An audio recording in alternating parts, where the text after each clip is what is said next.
Tiniyak ng Pag-asa ang patuloy na pag-i-issue ng maagang babala para mas maging handa ang pamahalaan sa epekto ng La Nina phenomenon. Sa panayam sa Bagong Pilipinas ngayon, sinabi ni Pag-asa Climate Monitoring and Prediction Section Chief Annalisa Solis, posibleng magsimulang maramdaman ang epekto ng La Nina sa ikatlong bahagi ng taon kasabay ng pag-iral ng habagat at pagdating ng mga bagyo. Habang sa katapusan ng Mayo hanggang kalagitnaan ng Hunyo, magsisimula ang panahon ng tag-ulan. Paliwanag ng opisyal, partikular na tututukan ay ang mga low-lying areas na prone sa pagbaha. Sa ngayon anya ay localized thunderstorms pa lamang ang nararanasan sa ilang bahagi ng bansa at patuloy pa rin na makakaranas ng init factor o heat index ang ating mga kababayan.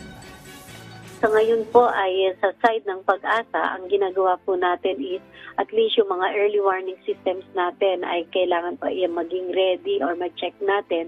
So lalo na po dahil ongoing naman po yung pagsasagawa ng pag-establish ng mga river centers natin. So yung mga early warning natin sa mga river centers na may mga possible na flood prone yung mga ibang tributaries natin po. Particularly dyan po sa Mindanao and Visayas as well.